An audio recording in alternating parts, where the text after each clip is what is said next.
Well, let's get into it. I'm looking forward to getting into your entrepreneurial life and all the good work you're doing. So thank you for taking a minute out today. Definitely, my pleasure and my honor. So let's begin our journey with 5 years ago, we were figuring this pandemic out. We were about a month into it. Lots of things were unknown and changing. So ultimately, everything that you went through during that time period, how much of living through that has reverberated into your life and what you do today? I would say most of it from the perspective, we go to funerals, our loved ones, people that we know we're close to, family, and it gives us a different perspective. And sometimes after a certain amount of time passes, the pain that we felt for that person subsides. And we kind of go back to life as it was before, even though we're still mourning the loss of that person.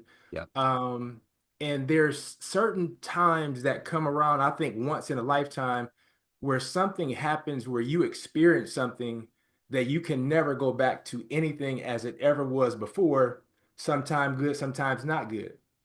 So during the pandemic, I personally lost 56 people that I knew personally that passed away during that time. And it just really gave me a different perspective. I think I'm a grateful person just in general, but that just made me have a greater appreciation just in general, a lot more than I did before. My business definitely shifted a lot, because during that time, I was, speaking, going to different places, traveling the country and things like that. And so I had to pivot. And that's when the online space just became more of an opportunity for me, to reach people, obviously, make money and things like that, and just have a greater impact. And what it allowed me to do is during that time, I think I connected with more people in different countries than I ever had in my life. And that was a phenomenal thing as well because I learned a lot, that I didn't know before, just in general outside of that. But I also think that I learned um, that anything is possible. Now anything is possible. It could be positive and it could be negative Yep. because I never thought in all of my years of living that I would ever see when the entire world is shut down. Yep. Wherever we might live in the world, we see the news and it's like, man, that's too bad for people in California or too bad for people in Sudan or Russia or China or whatever, but we all experience it at the same time Yeah. Yeah. and so that was, it just really gave me a different perspective that I think still impacts me to this day to really appreciate a lot of things that I took for granted previously. So let's get to the crux of what you do on a daily basis. And to do that, there's nothing finer than being in front of kids. They get to it quick. So let's put you in front of sixth graders, career day. Kid in the back of the room is like, "Hey, what do you do for a living?" How do you answer them? So I would say that I am somebody who actually helps people make money from telling stories and make money from transforming the lives of people that they're connected to. So, what did you want to be in the sixth grade? What was your dream life? In the sixth grade, I think I wanted to, in the sixth grade, sixth grade, I wanted to be a millionaire. I didn't know doing what. I've been around business my entire life, so I knew it was going to be something in business. I didn't really know what that might be. But that was just one of the things that I wanted to be. And I remember about 6 years ago, somebody showed me a yearbook from when I was in middle school, my picture and everything. And I had a quote that said, I never ever want to work at McDonald's, for whatever reason. 4 years later, I ended up working at McDonald's, but Yeah. Yeah, I did too. I remember that job very well. Um, there was a lot of foundational elements that went into that job. I understood a lot of things, you know. definitely.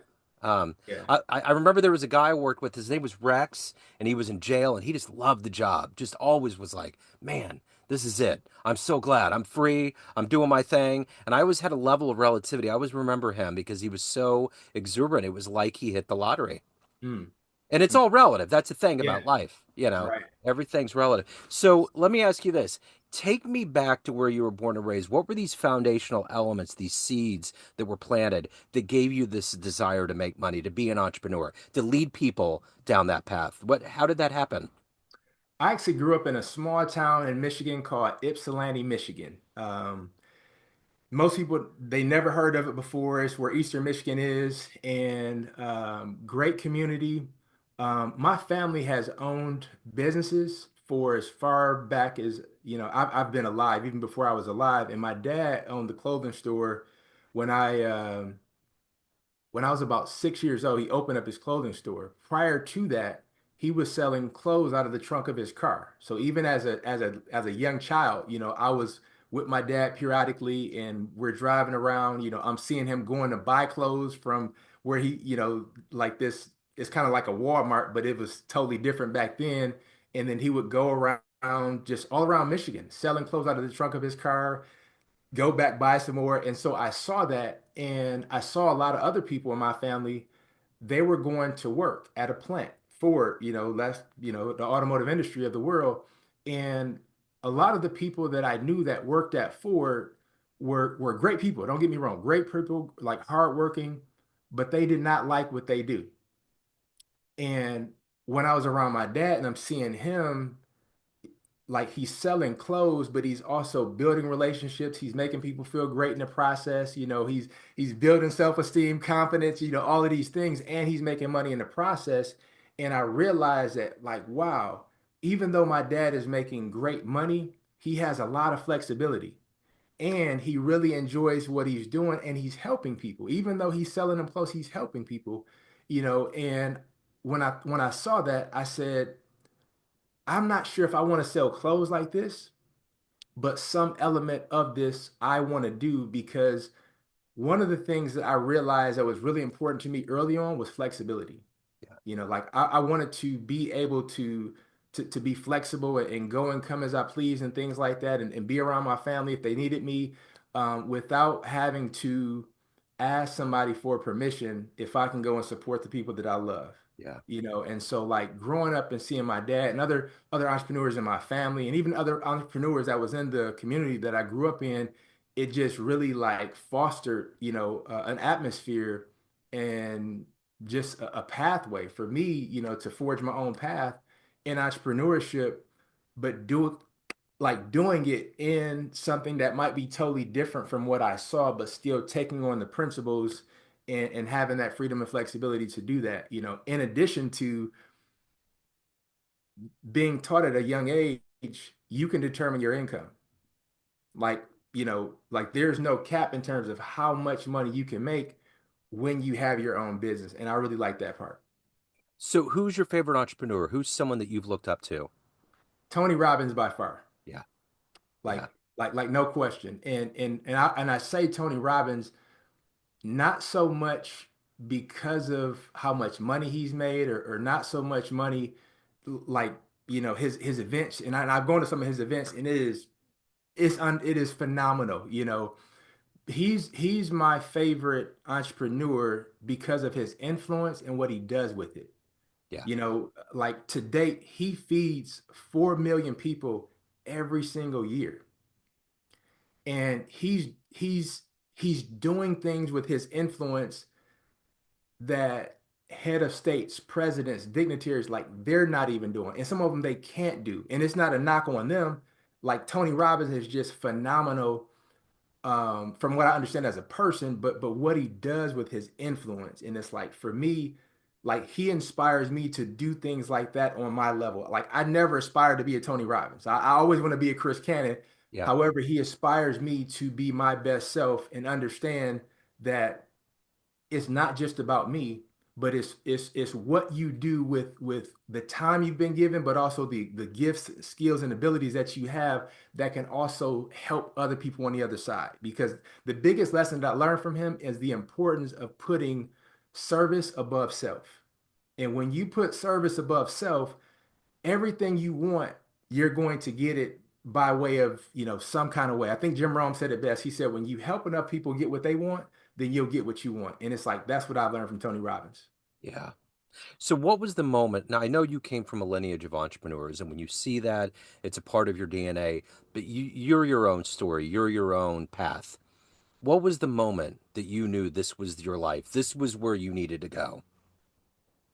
In terms of business, Yeah, in business. I mean, was it the first business you set up? Was it a client? Was it a specific moment? Was there an epiphany that came through? What was the timeline or whether it was a moment or a year or a mo or whatever? When did you decide this makes sense? I'm going to be an entrepreneur. I'm going for it. Well, that was decided like in elementary school. Gotcha. When I was in third grade. Third grade is when I started selling candy. So I used to, I used to sell like now laters. I don't know if they even know what those even are anymore, Yeah. but Yeah. Yeah. like now laters, blow pops, lemon heads, so I would buy them for 10 cents, sell them for 25 cents. And I made so much money, like, even as a kid. And I sold candy from, I would say from about third grade up until like eighth grade. And when I was in seventh grade, I started selling pencils because there was this game called Breaks. And so you would find other boys, and you would hold your pencil and then you would try to flick it and break it and then they'll get a turn. And I knew exactly, like, I mastered how to break pencils. So I would play people in breaks, break their pencil, and I would sell them another one. So, and Yeah. so like at that point it just it just kind of iterated its way up, and it went from, from selling candy to selling pencils, to selling speaking, to selling programs, and so it just kind of iterated itself, up more, but it started in elementary school. So let me ask you this. When you look at your life as an entrepreneur, how do you balance all of this out? When you wake up every day, you're motivated to do your work, but you're a human that has your own soul. What's your viewpoint on equilibrium and balance and making sure that everything gets done in the right way? Well, I will say this, and I heard something about 6 months ago, and I'm not sure who said it, but he said there's no such thing as work-life balance. Yeah, And I didn't really agree with that until I heard his explanation.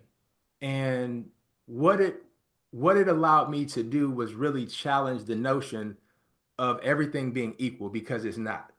yeah, It's like, I'm married. I'm married. I've been married for 22 years, and my marriage is my greatest success in life, regardless of how much money I've made, people I've impacted, things like that. And I love my wife. However, I don't spend the same amount of time with my wife as I do sleeping, or as I do serving customers, or as I do marketing, or as I do serving my clients and customers.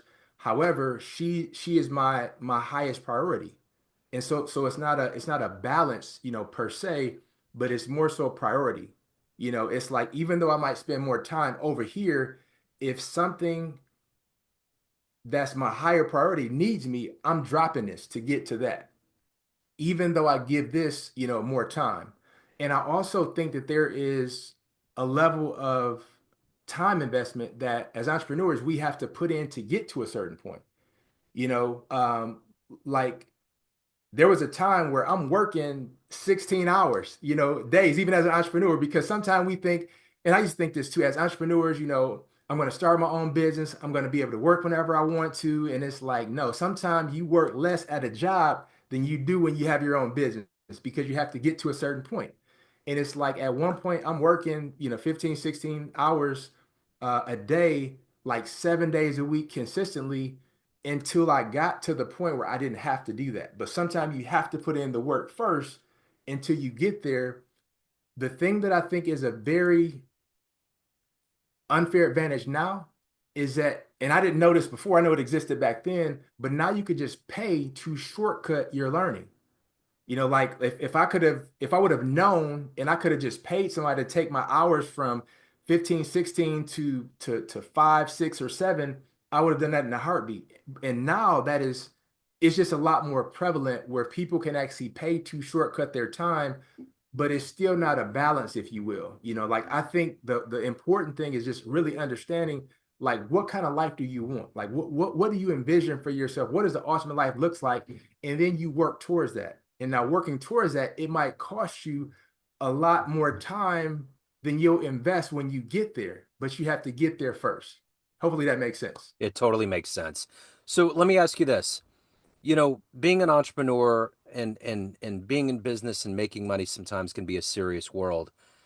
So if you were to get into a room with all of your clients and go to the front of the room into a podium and have all these people looking at you and you could tell them one fun story about you, one fun thing, something that would humanize you in a different way to that room. Maybe your first concert, something that's just fun. What would you tell that room? A fun story. Hmm. A That's a cool really good question. vacation or cool place you've seen, something along those lines. A fun story. Skydiving, jumping out of an airplane, wrestling an alligator, something fun. I would tell them about a time when I was in Hawaii. My wife and I were in Hawaii, and we were celebrating our first year anniversary. And I remember we went to something called the Polynesian Cultural Center. Phenomenal experience. I mean, I can't even describe it. It was really phenomenal. And I remember like they had this pig roasting. We didn't eat pork at the time, but it was just a phenomenal experience. And I remember us being there, and like all of these people from all over the world were there. And if you've never been there before and you've ever had pineapple, you're gonna feel cheated if you ever go there because they have the best pineapple in the world, like hands down. I'm only bringing it up because I remember being at this event. It was almost like unlimited pineapple. Whether you want a pineapple drink or you want a pineapples. And I just remember sitting there and I was eating pineapples and I'm drinking pineapple juice and I'm like, man, does it get any better than this? And I promise you, and I'm saying this to myself, but as I said that, somebody looks down in the audience and they're scanning the audience because it's like 300 people and they're scanning the audience. And I'm not sure if you ever seen like the All Blacks, Yeah. okay, so it was kind of like that situation where like they're on stage, they're doing their performance, and then the guy he was like, "You come up here," and he had a black tongue, and I was really scared, and I like spilled some of my juice on my wife, and she looked at me like and I'm looking at him, I'm like, me? He was like, "Yeah, you come here." And I said, okay, you know, Yeah. because I'm scared at this point, like, Sure. man, like what's gonna happen? What I'm gonna do? And so I slowly walk on stage, and then as I turn around and I face the audience, because he was directing me to face the audience, this guy comes behind me and he taps me on my shoulder and he said, "Put this on." And it was like this grass dress. And I remember thinking like, I'm not putting that on. I'm not putting that on. But then I see like six other guys that are like really, really big that look just like him. And I'm like, I think I'm gonna go ahead and put this on. And so I remember putting it on, and the other guys, like, they had on like their grass skirts, if you will, too. And he was like, he said, "You are a designated Hawaiian for the rest of the night." Wow.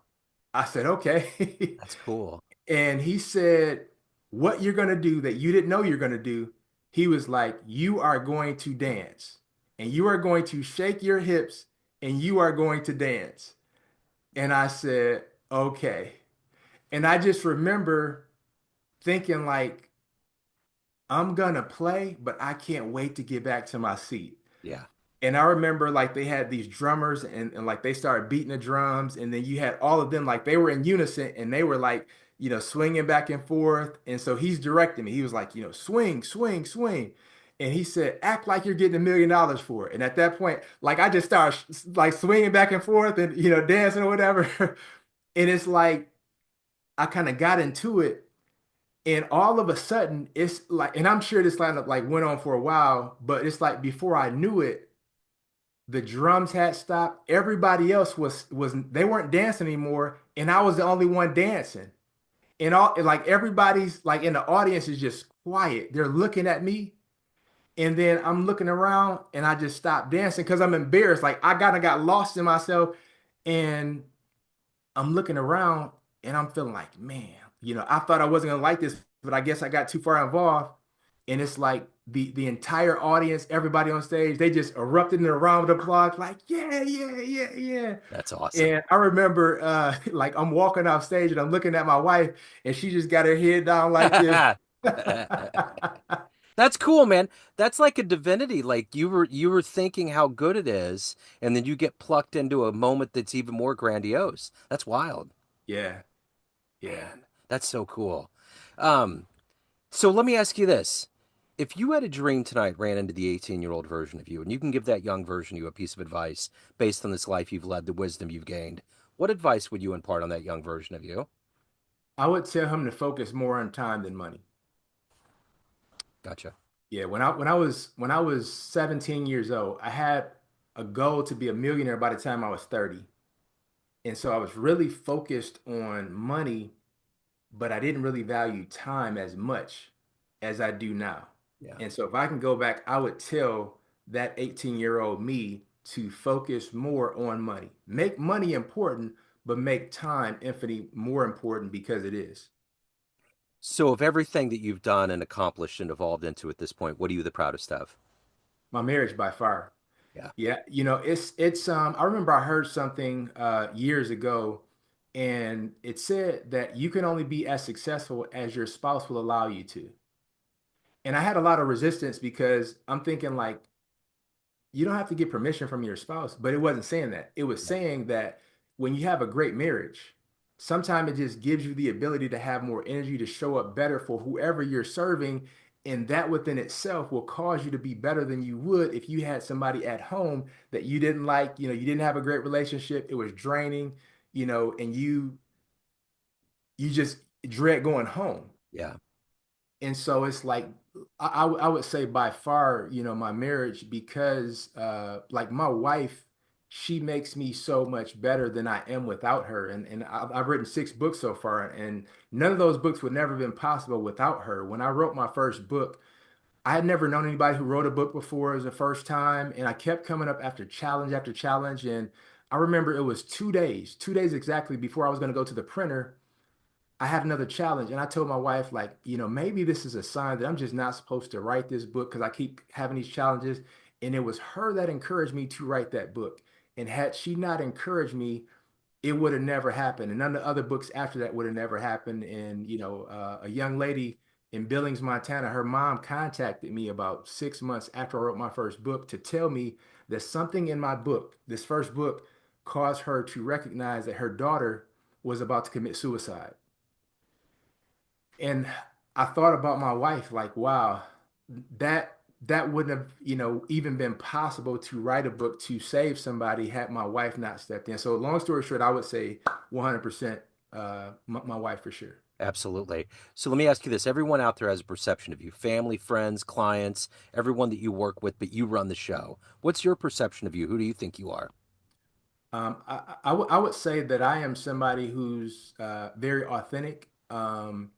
It's very important for me to stay consistent, whether I'm with my wife, my family, my children, people I don't know, my neighbors, whoever. Like, it's very important for me to stay consistent because I remember when I was in third grade, going back to third grade, I failed the third grade twice. And I remember the second time that I was in third grade, I just remember feeling like an imposter. And I remember acting as if what bothered me didn't bother me. And I remember trying to distract people from the fact that I actually failed and I'm at this exact same school. And so authenticity became something that I struggled with early on because I failed the third grade and because I was labeled dyslexic and all these different things. And so I'm a firm believer that sometimes the thing that brings you pain is the very thing that you become passionate about. And so authenticity is really, really important to me because I think it gives you the ability to be accepted for who you are. Some people don't like me for whatever reason, and that's okay. Some people, they do like me for who I am, but it's like either way, as long as I like me and as long as I'm good with me, then I think the people that are for me, they're going to be for me and not against me based on me not trying to be something that I'm not. So if anyone wants to get your books, they want to reach out, they want to hire you, they want to learn more, any questions, where's the best place for them to go? As of right now, they can go to my YouTube channel, Chris Cannon. They can also go to storytellingsuccess.com. There I do like free trainings, just showing people like how to actually use their story and get freedom, finances, and fulfillment, by making money from their story and things like that. But I would say like those two things, either YouTube or going to my website directly, storytellingsuccess.com are probably the best places. Excellent. So I got to know, what's the best thing about living in San Antonio, Texas? The best thing about living in San Antonio, Texas is that there's no snow like it is in Michigan, where I'm from, in December and January. Hallelujah. I like it. Yes. Because we feel that in Kansas City. Oh, Hey, I know you do. man, yeah. Hey, Chris, this has been great. Thank you, sir. Thank you for your story. Thank you for your time. Continued success. This has been awesome. Thank you. I appreciate you having me, and you keep up the great work too, because Thank you. this is also a labor of love, I'm sure, on your side. Yeah, I love it. Absolutely. Yeah. Hello, friends. Joe Dimino here. I just wanted to let you know that after 30 years or so, I have finally released my first book of poetry through the mighty Spartan Press here in Kansas City, Missouri.